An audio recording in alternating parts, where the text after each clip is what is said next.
Welcome back to World Crisis Radio. We know in classical drama, sometimes the weather is used to set the stage. I'm thinking of Shakespeare's Julius Caesar, where we have the storm in King Lear, lightning bolts, things like this. This time around, Copenhagen meets a monstrous collection of tyrants, oppressors, charlatans, opportunists, along with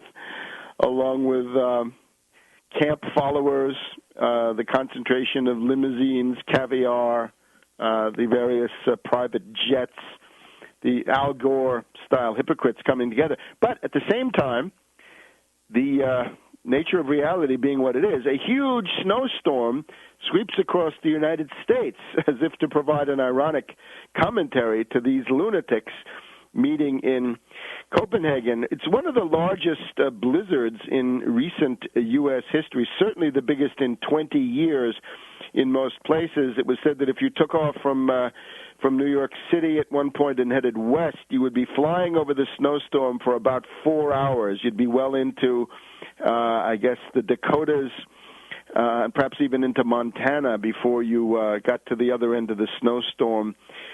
We had on Wednesday of this week, it looks like the Dakotas, most of those places had high temperatures below 0 degrees Fahrenheit. So below 0 Fahrenheit, and that's the high, the low, even lower below 0 Fahrenheit. That is quite extreme. 19 inches of snow near Madison, Wisconsin. Maybe the faculty of the University of Wisconsin will get some smarts. But, of course, remember, for these characters, empirical evidence doesn't matter. They are true believers, fanatics, lunatics. They have drunk the Malthusian Kool-Aid concocted by Gianmaria Ortes, the Venetian kook who invented the basic theses of Malthusianism in Venice in 1790. You can find an essay by me all over the Internet about that. Look up Ortes, O-R-T-E-S, Venetian kook, carrying capacity. He thought the upper limit for the world was 3 billion. He, of course, absolutely ruled out the consideration of technology. And he felt that economics was a zero-sum game because whatever anybody gained had to be lost by somebody else. So we're basically back to that. Upon this basis, we have Malthus, we have Darwin, we have Nietzsche, we have the entire ideology of the reactionaries of the 19th century, the principal philosophers and thinkers of British imperialism during that time. So we've got a huge storm. And at the proceedings there in Copenhagen, we have this parade of oligarchs, eurocrats. For example, we have Ivo de Boer. We've been following him, Dutch diplomat, the UN, United Nations climate boss. We've got Herr Runge Metzger, the European Union climate boss. We've got Todd Stern, the U.S. State Department environmental envoy. And we've got Lisa Jackson of the Environmental Protection Agency. Let's not also forget the climate czar, Carol Browner, another fanatic lunatic in the Obama White House. And what we have, I think, is a dog and pony show. We have the usual rebellion of the NGOs. In other words, a staged, idiotic performance.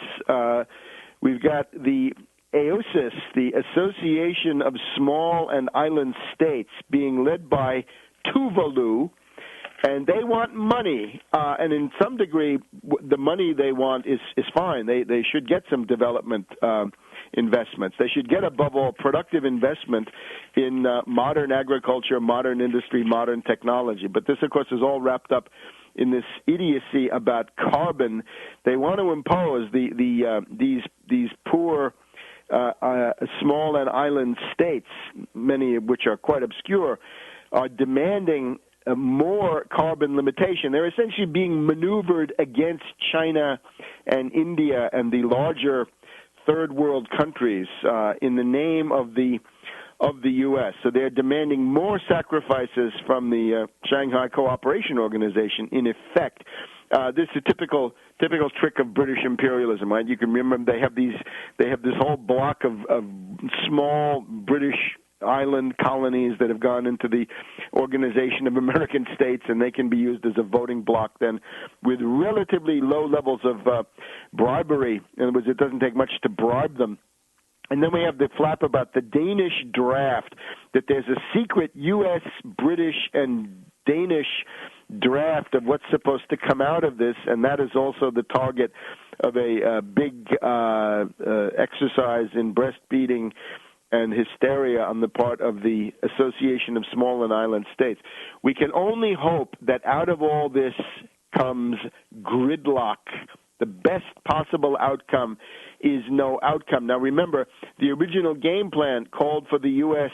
Congress, and indeed Obama, to have enacted into law binding, draconian, suicidal, strangling, suffocating limits on carbon, the cap-and-trade system, the speculative market, the realm of blood and gore. That's a company in London that they could speculate in this, right? Doubling or tripling the export price of U.S. wheat, corn, and other basic agricultural commodities, causing hundreds of millions of deaths in Africa, an absolutely genocidal project. Well, that didn't work because of Barkey's ineptitude and bungling.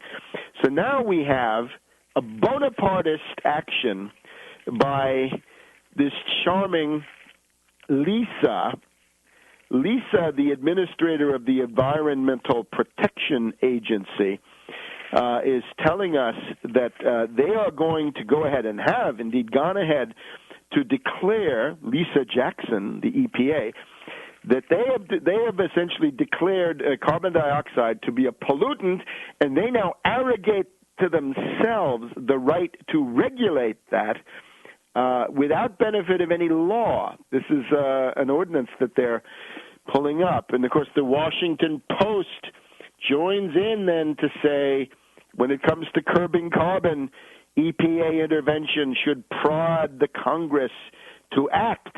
In other words, to go along with this diktat. Now, you can see the tendency is that as Obama's popular consensus erodes, he becomes more and more of a green carbon Bonapartist, attempting to float above the society, not really above the society, because the trilateral Wall Street bankers, of course, are the ones telling him to do all this stuff, but basically becoming more and more disconnected from the everyday economic reality of the United States. So again, the goal in this case is very simple. This is not like healthcare where there really is an underlying problem. Block it, stop it, gridlock it. This conference should lead to nothing. Back in a minute.